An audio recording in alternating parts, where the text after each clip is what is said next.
कि पंडित जी इतने ले गया, रसोईया इतना ले गया, वो इतना ले गया। जब दान कर दिया 1 रुपया 10 रुपया जो भी आपने कर दिया, फूल आकर अक्ष से जो दान किया उसका कभी पश्चाताप मत करना। जैसे ये गौशाला जो आप फेरी ली, ये फेरी के पैसे किसके हो जाए? गाय ही ब्राह्मण की हो गई तो वो पैसे भी ब्राह्मण के हो गए महाराज। मगर हमने एक संकल्प लिया है कि कन्यादान का पैसा, जो कन्यादान जब पड़ता है और जो ये धन जो ये पैसा गाय की फेरी का जो पैसा होगा उसको ब्राह्मण अपने पास रखेगा और गौदान गौ निवृत्ति किसी धर्मार्थ ऐसी संस्था में लगाएगा, नहीं तो वो हमारा ही वो धन होता है। मगर आप की कृपा से, आपके आशीर्वाद से ब्राह्मण लोग जो है आज उस दान को जो है वो ऐसी संस्थाओं में देते हैं। बोलो वृंदावन बिहारी लाल की। गाय पहले घर में रखे क्यों महाराज? जब गाय घर में रखे बछड़ा करे उसके बाद व्यक्त की जाता है। तो कब गाय रखेंगे? देसी गाय तो बोला इस दुनिया में क्या बोला, जब जब धर्म की हानि हुई है तब तब गौ का अपमान हुआ है, जब जब गौ का अपमान हुआ है तब तब ब्राह्मण का अपमान हो गया, और जब जब ब्राह्मण का अपमान हुआ है तब तब समझिए हमारा अपना ही अपमान हो गया। महाराज हम अपने धर्म से डिग गए कि नहीं लेंगे? सनातन धर्म जो है वो हिंदू धर्म की जड़ है, मगर जब हम इससे डिग गए तो किसी और पंथ में जाकर के चलेंगे। मगर जब ऐसी विपत्ति आ जाए तो हम क्या करते हैं? वापस अपने धर्म में मुड़ करके आ जाते हैं। करते ना ऐसा कि पंडित जी हम ग्रह गोचर देखो और हमसे उद्यापन भी करवा दो, मगर एक तरफ चौराहे में बैठ करके प्रोपोगंडा किया जाता है धर्म के बारे में कि धर्म सनातनी ब्राह्मण ऐसे हैं। तो महाराज हम रोज धन कमाते नहीं कमाते हैं, इसलिए अपनी जरूरतों को पूरा करने के लिए धन कमाते हैं, परिवार का पालन पोषण करने के लिए, बच्चों को पढ़ाएंगे लिखाएंगे शादी करेंगे। मगर महाराज जिस कुएं से पानी नहीं निकाला जाएगा तब क्या होगा? हैंडपंप लगाए ना, तुझे हैंडपंप लगेगा, ये हैंडपंप ने गेड़ गए नहीं, वो तो मोटर लाई नहीं है, अगर उससे पानी ना निकलेगा तो वो सड़ जाएगा, पानी सड़ेगा कि नहीं जाएगा, फिर उसमें से बदबू आएगी पानी से। ऐसा ही अगर कुएं से पानी नहीं निकाला जाएगा तो कुएं का पानी जो है वो सड़ जाता है। तो कहने का मतलब है ऐसे ही धर्म के कार्य में अपना धन जो है वो खर्च करते रहे। बोले धर्म से डिगे गौ माता हमारे घर से चली गई। जब सनातन धर्म का हमने अपमान ही कर दिया, सनातन धर्म का अपमान हम लोग करते हैं, उसका मुख्य कारण जो है ब्राह्मण है, क्षत्रिय वैश्य और शूद्र हर कोई जो है इस पूजा पाठ को कर सकता है, मगर हमने वो जाति के हिसाब से सब कुछ बांट दिया है आज तक। इसलिए जब धर्म से डिगे तो गाय हमारे घर से चली गई, देसी गाय का अपमान हो गया। कहा गया था ना सीता मैया ने गौ को जो है वो शापित कर दिया कि जा जो है आप जो है जो आपको शाप देते हैं, मगर कल को जो है मृत्यु लोक में कैसा होगा? गौ माता का अपमान होगा। आज आप देखते हैं जब गाय दूध देती है तब हमारी है, जब दूध नहीं देती है सरकारी हो जाती है, होती कि नहीं होती है महाराज?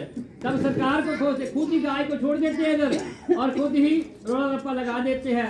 अरे किसी ने पता नहीं किसी ने छोड़ दिया, सरकार गाय जो है गाय को सरकार देके नहीं जाती है। अरे जब दूध दिया गाय ने, दूध को हमने बेचा तो वो पैसा जो है वो हमने किसी को नहीं दिया, अपने परिवार के पालन पोषण में लगाया। जब दूध नहीं दे रही है, बछड़ा नहीं कर रही है गाय, तब छोड़ दिया उस गाय को। ऐसा ही हाल हमारे धर्म का है। धर्म से जो विमुख होकर दूसरे धर्म में चले जा रहे हैं। तो महाराज शापित हो गया जो गौ माता हो मात लोक में मृत्यु लोक में कलयुग है, गौ माता का अपमान होगा, जन्म देने वाली माता का हमारी माता का अपमान होगा और इस धरती माता का अपमान होगा।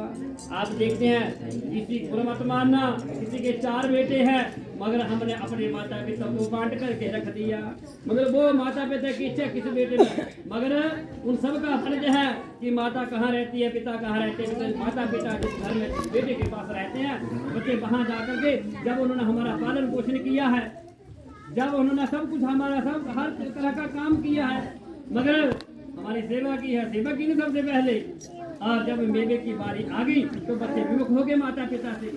हम कहते कि माता पिता का खर्चा बोझ हम उठा नहीं सकते। अरे उसने कैसे घोड़े बन करके कैसा बन करके आपका पालन पोषण किया, मगर आज हम जो है इन सब बातों को भूलते चले जा रहे हैं। इसलिए कहा गया माता पिता का ऋण कोई उतार नहीं सकता। महाराज माता पिता के ऋण को कोई उतार नहीं सकता। इसलिए ये बात जो है गांठ मान लो महाराज कि माता पिता की भक्ति से, माता पिता की पूजा से बड़ी पूजा कोई नहीं है। जितने मंदिरों में जाते चले जाओ, जितनी भी यात्रा करते चले जाओ, जब तक माता पिता का आशीर्वाद नहीं होगा हमारी यात्रा सफल नहीं होगी। इसलिए जब कहीं घूमने के लिए भी जाना है, बेटा जाए बहू जाए परिवार का सदस्य जाए, मगर मुखिया से पूछ करके जाना कि महाराज हम कहाँ जा रहे हैं, हमें आशीर्वाद है कि नहीं है। माता पिता से उस आशीर्वाद को लेकर के जाना, वो आशीर्वाद फलीभूत होता है और भविष्य में जाकर के उसका फल जो है परिवार को मिलता है। और बोले जब गौ हमारे घर से चली गई तब क्या हुआ, ब्राह्मण भी हमारे घर से चला गया। जब क्रोध चला गया तब हमारा घर भी चल गया। आज ये समय है कि हम समय के अनुसार जो कुछ चौका लगा के लगाते रहे। नाई भी चला गया, बोले कुलीन ब्राह्मण कुल पुरोहित। कुल का नाई कौन होता है, वो हमारा कुलीन ब्राह्मण होता है, जो एक मुखिया, जो परिवार के हमारे मुखिया होते हैं और उनका मान सम्मान करना हमारा फर्ज है। अगर वो हमारे पास नहीं भी है, वो हमारे काम में नहीं भी आया है, तब भी उसका ध्यान जरूर करना, अपने क्रोध का त्याग जरूर करना। ये दो चीजें छड़ी भी देंगे मगर औतरा पितरों को छड़ी नहीं सकते। मगर जब औतरों पितरों का प्रकोप हो जाए तब क्या होगा महाराज।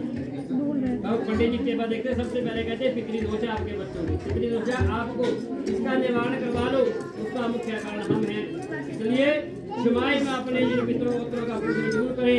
हवन यज्ञ घर में हो, भंडारा हो, शुभ में मंगल में कार्य हो, तो हम आपने जो है अपने कुलीन ब्राह्मण कुल पुरोहित और एक सिधेरे एक पितरों का पूजन जो है वो जरूर करना है। बाकी रह जाए मगर पितरों को कभी मत भूलना, क्योंकि उन्हीं के प्रताप से होती है। बोलो सत्यनारायण भगवान की।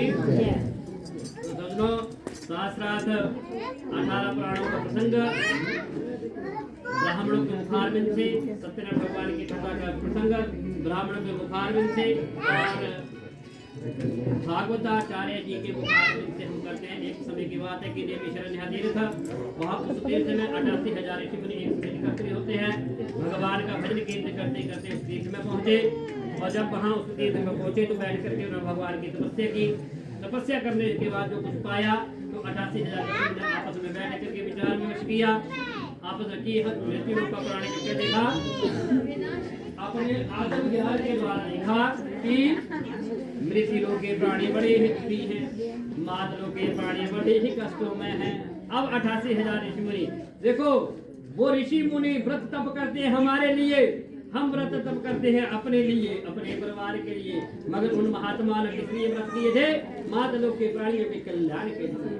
अब 88,000 ऋषि मुनि कहते हैं कि मृत्यु लोग के प्राणी तो बड़े ही दुखी हैं, बड़े ही कष्टों में हैं, मगर कहाँ किस देवता की शरण में जाया जाए कि हमें ये व्रत और तप मिले, कोई उपाय मिले कि मृत्यु लोग का प्राणी उस कर्म को करे और उसे मनोवांछित फल प्राप्त हो गए। तब उन्होंने कहा, वेद व्यास जी के शिष्य सूत जी महाराज भगवान का भजन कीर्तन करते करते देवी शरण तीर्थ में पहुंचे। आए थे सौभाग्य को विधि असाध्य, समय की बात है। बैठने के लिए आसन कुशा का दे दिया, बैठने के लिए आसन इतने अच्छे आपने दिए, ऐसे ही आसन सूत जी महाराज और उनके शिष्यों को मिले। बैठ गए। 88,000 ऋषि मुनि ने प्रश्न रख दिया, कहा, हे सूत जी महाराज आपने 4 वेद से शास्त्र पढ़े हैं, आपसे बड़ा वक्ता इस दुनिया में कोई नहीं।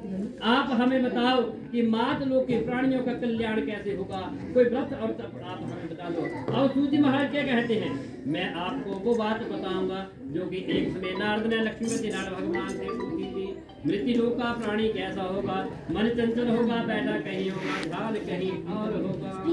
देखो ये शास्त्रों में ऋषि मुनियों ने पहले ही इन बातों को लिख दिया कि मृत्यु लोक का प्राणी कैसा होगा, बैठा कहाँ होगा, ध्यान की दूसरी जगह पे होगा, थोड़ी आयु होगी, अन्न में प्राण होगी। तो आपके सामने है, जितने मर्जी पकवान आप मिष्टान खाते रहो, मगर जब अन्न का ग्रास मुख में न जावे तब तक संतुष्टि ना होगी।